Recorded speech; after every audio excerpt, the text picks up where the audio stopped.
ήθελα εδώ και πολύ καιρό να το κάνω.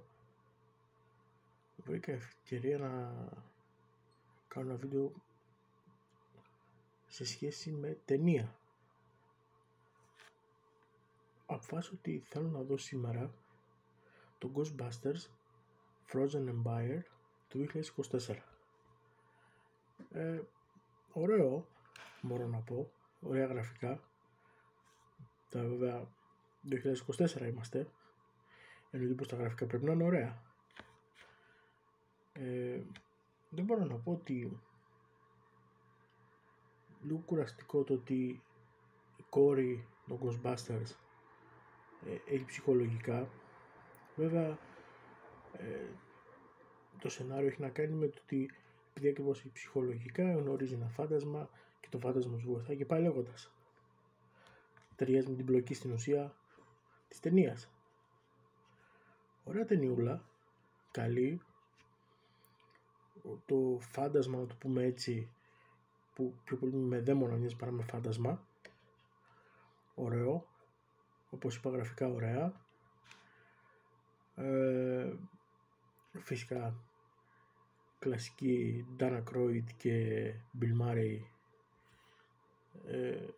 παίζουνε, δεν λείπουν από καμία ταινία Ghostbusters. Φυσικά η γραμματέας που είχανε και ο αστυνομικός που είχαν πάλι στα πρώτα Ghostbusters. Προφανώς δεν θα μπορούσε να είναι ο Igor, ο ηθοποιός που υποδίωταν τον Igor, γιατί είναι από τους ηθοποιούς που έχουν πεθάνει, οπότε δεν θα μπορούσε να συμμετέχει στην ταινία. Λίγο περίεργο το ότι οι Ghostbusters έχουν φτιάξει μια ολόκληρη κοινωνία με εξαρτήματα, εξοπλισμό κτλ. Και είναι κάτι σαν τη CIA, να το πούμε έτσι, απλά για φαντάσματα. Γενικά μια πολύ καλή ταινιούλα, πολύ αξιόλογη τέλος πάντων, ευχάριστη. Το μόνο κουραστικό, όπως είπα, είναι ότι στο μεγάλο ποσοστό ασχολούμαστε με τα ψυχολογικά της έφηβης κοπελίτσας, αλλά πολύ καλύτερη από την ταινία Ghostbusters που είναι reboot του 2016, στην οποία ποιος άλλος, η κλασική woke κοινότητα ήθελε να κάνει τους Ghostbusters γυναίκες, με τον Hemsworth να είναι ο χαζογκόμενος γραμματέας, ο τελείως βλάκας γραμματέας, και απλά και μόνο γιατί επειδή είναι γυμνασμένος να τον καταλάβει το πνεύμα για να τους δυσκολεύει τη ζωή. Το reboot ήταν ό,τι πιο χάλια θα μπορούσαν να βγάλουν σε ταινία Ghostbusters. Δεν ενθουσιάστηκα βέβαια με τους νέους Ghostbusters, αλλά δεν θα μπορούσαν να μπουν οι παλιοί, θα έπρεπε να μπουν καινούργοι για να γίνει κάπως καλύτερη, όχι καλύτερη, να εξελιχθεί η ταινία τέλος πάντων. Οι συγκεκριμένες ταινίες, το Ghostbusters Afterlife και το Frozen Empire, είναι ωραίες, αξιόλογες ταινίες, όπως είπα, πολύ καλύτερες από το reboot όπου οι Ghostbusters είναι γυναίκες, και δεν έχω κάτι με τις γυναίκες, όχι, απλά ήταν χάλια. Μπορεί να λέμε ότι σε κάποιες ταινίες χρησιμοποιούνται ανδρικά στερεότυπα, αλλά ακριβώς το ίδιο έγινε στο reboot. Δηλαδή, ναι, προσπαθούμε να καταργήσουμε το στερεότυπο του άντρα Ghostbusters και δημιουργούμε το αντίστοιχο σε γυναίκα. Τέλος πάντων, το προσπερνάω αυτό. Και θα συνεχίσω αυτό που έλεγα, ότι όσο καλές και αν ήταν οι ταινίες Ghostbusters Afterlife και Frozen Empire, λυπάμαι που θα το πω, σαν τις ταινίες Ghostbusters 1 και 2, τις κλασικές του 84 και του 89, δεν είναι. Και αυτό γιατί εκεί ήταν το αυθεντικό, το original, να πούμε έτσι. Πέρα από αυτό όμως, να πούμε ότι τελευταία έχουν ακούγονται πολλά για διάφορες σειρές και ταινίες, τις οποίες θέλουν να τις ξανακάνουν, να τις ξαναγυρίσουν. Όχι απλά να τις γυρίσουν, να τις κάνουν να έχουν μια εξέλιξη, μια πορεία. Παράδειγμα το X-Files. Σκέφτονται μάλλον να ξαναβγεί το X-Files σαν σειρά. Η Anderson, η γνωστή πράκτορα Scully, για όσους θυμάστε το παλιό X-File, θα κάνει κάποιο πέρασμα από τα επεισόδια, γιατί προφανώς δεν μπορεί να είναι πρωταγωνίστρια όπως ήταν τότε, έχει μεγαλώσει. Και γενικά είχαν βγει οι Mythbusters, ο Heineman και ο Savage τότε, οι κλασικοί, με τους 3 βοηθούς τους, 4 βοηθούς μετά, συνολικά. Μετά από 16 σεζόν τελείωσαν και βγήκαν στο YouTube κάποια επεισόδια από τους καινούριους Mythbusters. Το πρόβλημα σε όλο αυτό είναι ότι προσωπικά πάντα, ότι κάποιες σειρές, κάποιες ταινίες θα πρέπει να παραμένουν όπως είχαν. Δεν λέω Ghostbusters, οι 2 ταινίες που είπα, Afterlife και Frozen Empire, ωραίες, καλές, αξιόλογες.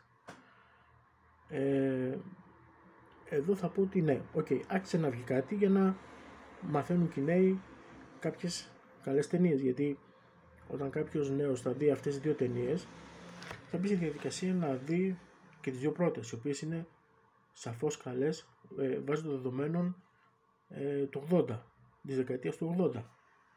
Και κάποιες άλλες πάλι, X-Files ας πούμε, οι Mythbusters, μας έχουν αφήσει πολύ ωραίες αναμνήσεις και στα πειράματα και στο μυστήριο που περνούσαν τα X-Files. Και κάποιες φορές, κάποιες σειρές, όπως είπα, κάποιες ταινίες θα πρέπει να παραμένουν έτσι. Είμαι σίγουρος, το ξέρω δηλαδή, ότι η καλύτερη σειρά που έχω δει ποτέ είναι το Mythbusters. Το δεύτερο ήταν το Brain Games.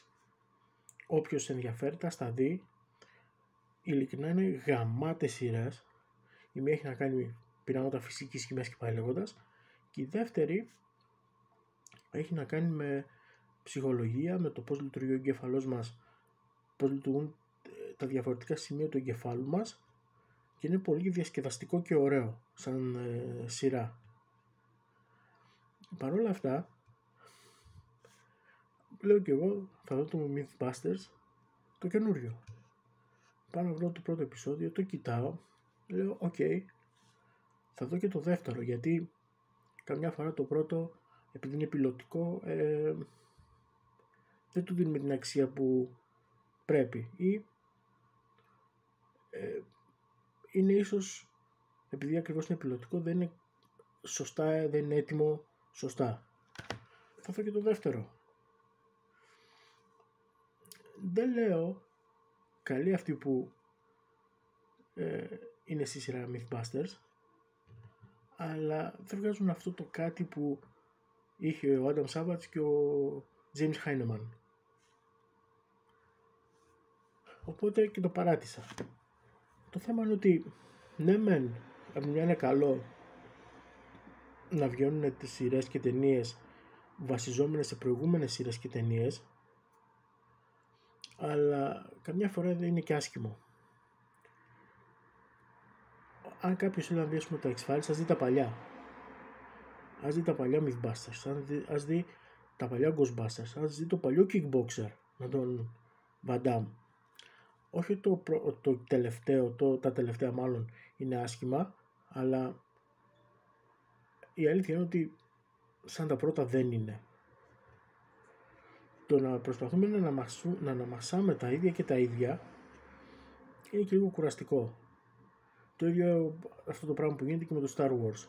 Το Star Wars ξεκίνησε από τον George Lucas, ήταν μια υπερπαραγωγή. Όταν λέμε υπερπαραγωγή, τα πρώτα 6 επεισόδια, τα πολύ κλασικά να το πούμε έτσι, γυρίστηκαν και τα υπόλοιπα 3 για να συμπληρωθεί η εννιάδα, τα οποία δεν μπορούσαν να γυριστούν γιατί δεν είχαν τόσα πολλά, δεν είχαν τη δυνατότητα τότε να χρησιμοποιήσουν τόσα εφέ όσα χρειάζονται για να τα φτιάξουν.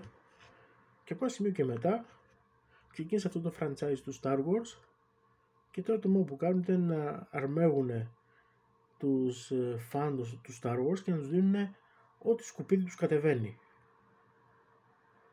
Μπορεί να είναι ωραίο, δεν το νομίζω. Προτιμώ να κάτσω να δω τα 6 πρώτα, ούτε καν τα 9, να δω τα 6 πρώτα και να μην δω κανένα άλλο. Βέβαια έχει sequel, έχει prequel και πάει λέγοντας. Ναι, οκ. Ας πούμε ότι και τα 9 πρώτα είναι ωραία. Που είναι. Βέβαια επειδή είμαι της γενιάς που είχε μάθει τα πρώτα 6 πρώτα, που είχε μάθει στα 6 πρώτα, γι' αυτό λέω ότι καλύτερα να δω τα 6 και όχι τα 9. Από εκεί και πέρα, ή το Alien ή το Predators, ωραία. Από ένα σημείο και μετά όμως, όταν αναπαράγεις κάτι και το ξαναφτιάχνεις και το ξαναφτιάχνεις και το δημιουργείς έτσι και το δημιουργείς αλλιώς, από ένα σημείο και μετά κάτι κουραστικό. Παράδειγμα, Ξολοθρευτής. Πρώτη ταινία, ωραία. Δεύτερη ταινία, ωραία. Τρίτη ταινία, ωραία. Έχουμε φτάσει στη ταινία, ξέρω εγώ, το Salvation. Κουράζει. Αν και ο Salvation κάνει την μπλοκή, κάνει το twist εκείνο, που λες, δεν το περίμενα. Έχει ταινίες το Fast and Furious. Οι πρώτες ήταν καλές. Μετά ξεχύλισε. Αυτό που θέλω να πω είναι ότι κάποιες ταινίες με από ένα σημείο και μετά θα πρέπει να σταματάνε. Να μην βγαίνουν άλλες. Να μην βγαίνει franchise. Η μόνη ταινία η οποία θα έβλεπα άνετα αν έβγαζε κι άλλο επεισόδιο και άλλη ταινία ήταν το Σε Βλέπω. Το thriller. Γιατί από το πρώτο μέχρι το ένατο οι παγίδες είναι έξυπνες. Είναι έξυπνες προς όλες τις απόψεις. Αν και το τελευταίο η αλήθεια ότι με ψιλοξενέρωσε, αλλά οκ. Στις τόσες ταινίες σας έχει και ένα άσχημο. Το Fast and Furious θα δεις τα 2 πρώτα, θα δεις 4. Όταν φτάνεις στο ένατο, λες, τώρα γιατί το κάνεις αυτό? Γιατί καταστρέφεις κάτι το οποίο, μια ταινία που ήταν ωραία? Το The Expendables. Ωραίες ταινιούλες. Έχουνε όσα μεγάλα ονόματα μπορούν να έχουνε. Το 4, περιττό. Κάποιες ταινίες πρέπει να σταματάνε από ένα σημείο και μετά. Μετά χαλάει, χάνουνε όλη αυτή τη μαγεία που μας έχουν δώσει. Και δεν είναι μόνο η μαγεία, είναι ότι κάποιες ταινίες, ας πούμε το Ghostbusters, μας έχουν δώσει γλυκές αναμνήσεις, μας έχουν δώσει κάτι το οποίο δεν το περιμέναμε, το οποίο ήταν πρωτότυπο. Άλλη σειρά η οποία ήταν γαμάτη στην αρχή ήταν το Knight Rider. Ο Kid, το αυτοκίνητο που μιλάει, το οποίο ήταν ένα Pontiac με φωτάκια, με LED για να μιλάει και ήταν ωραίο, ήταν κάτι το οποίο πραγματικά έκανε εντύπωση. Βγήκε με σειρά, βγήκε άλλη σειρά μάλλον, καινούρια, μεταγενέστερη, το Knight Rider. Ξανά, με ένα αυτοκίνητο σαν Subaru Impreza, κολοφτιαγμένο, το οποίο λες, φίλε, είναι απλά ένα κολοφτιαγμένο αυτοκίνητο που μιλάει. Το 1980, το να βλέπεις ένα αυτοκίνητο να μιλάει, να βλέπεις μάλλον τον Kid τότε να μιλάει, έλεγες πω ιδεάρα. Έπαιζε ο David Hasselhoff, ιδεάρα ότι ένα αυτοκίνητο μπορεί να είναι τόσο εξελιγμένο, ενώ όταν γυρίστηκε η επόμενη σειρά, η συνέχεια του franchise τέλος πάντων της σειράς,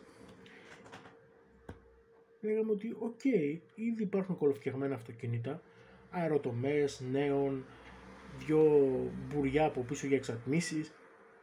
Ήμασταν συνηθισμένοι σε κάτι τέτοιο. Οπότε η σειρά έκανε 2 σεζόν και αν έκανε και ολοκληρωμένες 2 και σταμάτησε. Γιατί ήδη είχαμε μάθει ότι μπορεί κάποιος να φτιάξει το αμάξι, να το κολοφτιάξει σε τέτοιο σημείο. Ναι, μεν δεν μπορεί να το κάνει βέβαια να αλλάξει μορφή όπως γινότανε στη δεύτερη σεζόν του Knight Rider, αλλά δεν μας ενδιαφέρει. Το πρωτότυπο, το Knight Rider, ήταν ένα Trans Am American, Pontiac Trans Am, το οποίο ήταν αμάξι, muscle car όπως λέγεται στην Αμερική, το οποίο λες, είναι αμάξι το οποίο περνάς και σου κάνει εντύπωση. Δεν είναι κάτι σαν Subaru Impreza που ωραίο αμάξι, αλλά δεν έχει αυτό το badass που πρέπει να έχει σαν αμάξι. Και ήταν κάτι το οποίο, όπως είπα, το βλέπαμε και λέγαμε αμάν, αυτό είναι αμάξι, αυτό είναι κάτι το οποίο είναι πρωτότυπο. Τώρα ας πούμε ότι βλέπουμε μια ταινία, το Επιστροφή στο μέλλον. Ωραία ταινία. Και πολύ ωραία, γιατί βλέπεις ότι το αυτοκίνητο και η πλουτόνιο και τηλεμεταφέρεται. Αν τώρα 30 χρόνια μετά όντως έχουμε φτιάξει ένα αυτοκίνητο το οποίο μπορεί να πετάξει ή να λειτουργεί με πλουτόνιο και έρχεται άλλος και βγάζει σε μια σειρά ένα μοντέλο αυτοκινήτου για να κάνει επιστροφή στο μέλλον 2 ας πούμε ή 4 ξέρω εγώ, με ένα αυτοκίνητο το οποίο είναι ένα συμβατό αυτοκίνητο που το βλέπουμε, που μπορούμε να το δούμε και στο δρόμο πλέον λόγος, και απλά το έχουν φτιάξει έτσι ώστε να τηλεμεταφέρεται ή να πετάει ή να καίει ουράνιο ας πούμε, πλουτόνιο, θα πούμε και τι έγινε. Αυτό θέλω να πω όταν λέω για το Knight Rider. Αλλιώς η πρώτη εντύπωση σε κάτι πρωτότυπο, αλλιώς η δεύτερη όταν ήδη έχουμε παραδείγματα ανθρώπων που το αυτοκίνητο τους μοιάζει ήδη με τον Kit από την καινούργια σειρά του Knight Rider. Λες, είναι πιο κοντά στην πραγματικότητα. Το πρώτο δεν είναι κοντά στην πραγματικότητα. Ήταν κάτι το οποίο το φανταζόμασταν θα γίνει. Ή είχαμε σαν σκέψη ότι μπορεί και να γίνει. Το άλλο ήταν κοντά στο να πούμε ότι έχουμε αυτοκίνητα τα οποία φέρνουν πολύ κοντά σε αυτό, δεν μιλάνε. Άμα βάζεις GPS μιλάνε. Απλά για κατευθύνσεις, όχι για να εντοπίσουν τι κάνει ο άλλος μες στο τροχοσπιτότο ας πούμε. Αλλά είναι πιο εφικτό στην ουσία να κάνεις ένα αυτοκίνητο σαν το δεύτερο kit από ότι μπορούσαμε τότε να κάνουμε στα αυτοκίνητα για να μοιάζουν στο πρώτο kit. Η ουσία δηλαδή είναι ότι κάποτε αυτοί που φτιάχνουν ταινίες θα πρέπει λίγο να σκεφτούν ότι μήπως αυτό που κάνουμε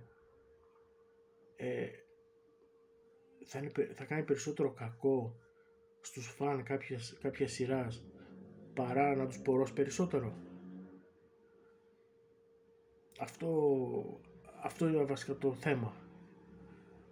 Τώρα το Ghostbusters το reboot χάλια. Θα έλεγα ότι ενώ μπορεί να κάνω συλλογή από ταινίες Ghostbusters και θέλω να τις έχω ολοκληρωμένες, το reboot δεν θα το έβαζα. Δεν θα το έβαζα με τίποτα. Όπως δεν θα έβαζα το Mythbusters 2. Δηλαδή μετά το Heinemann και το Savage.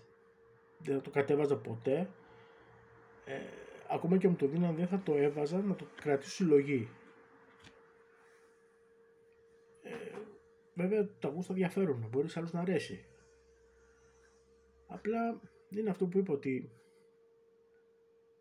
πρέπει αυτοί που δημιουργούν ταινίες, η παραγωγή, να αποκτήσουν να έχουν καλύτερες ιδέες, να κάνουν κάτι πιο πρωτότυπο. Να μην λένε έχουμε καιρό να δούμε τους καθαροζούμι. Ας κάνουμε 4 ταινίες καθαρό ζούμι τώρα. Έτσι, γιατί γιόλο, γιατί μπορούμε. Κάνε κάτι άλλο. Γιατί να κάνεις καθαρό ζούμι? Γιατί να καταστρέψεις από μένα που μεγάλωσα με το καθαρό ζούμι, τον κλασικό, να μου καταστρέψεις όλη αυτή την παιδική ηλικία? Κάποιες ταινίες πρέπει να μένουν όπως ήταν. Κάποιες άλλες, ok, παίρνουν μια αναβάθμιση, αλλά 1-2. Όχι 20, απλά και μόνο για να γυρίζουμε ταινίες με το ίδιο όνομα, με το ίδιο franchise. Περιμένω και εσείς να μου πείτε ποιες ταινίες ή ποιες σειρές ήταν αυτές που είχατε δει και είδατε κάποια μεταγενέστερη εκδοσή τους και ή σας ξένησε ή τη βρήκατε ωραία. Ευκαιρία κιόλας να αρχίσουμε λίγο ένας με τον άλλον να δίνουμε πληροφορίες, γιατί κάποιος μπορεί να μην έχει δει το Mythbusters, μπορεί κάποιος άλλος να έχει δει το Mythbusters αλλά να μην έχει δει κάτι άλλο, οπότε είναι καλό να ανταλλάζουμε και κάποιες πληροφορίες πάνω σε ταινίες και σειρές, και που ξέρουμε, μπορεί κάποιος να δει κάτι, μια σειρά, μια ταινία που δεν είχε ξαναδεί και να του αρέσει ώστε να γίνει η αγαπημένη του. Αυτά για την ώρα. Να βλέπετε ταινίες, αλλά και πάλι θα πω, να προσέχετε τι βλέπετε και να κρατάτε και ένα μικρό καλάθι, γιατί πολλές φορές ακούμε, ας πούμε, ότι καινούργια ταινία Star Wars. Κρατήστε μικρό καλάθι, γιατί το όνομα, ναι, Star Wars είναι όνομα, αλλά από ένα σημείο και μετά είναι μόνο το όνομα αυτό που μένει. Το μόνο καλό που μπορώ να πω είναι ότι ταινίες όπως Άρχοντες των Δαχτυλιδιών δεν έχουν κάτι που να τα χαλάει. Μπορεί να βγήκαν ταινίες Hobbit που ήταν τα prequel, αλλά ok, αξιόλογες.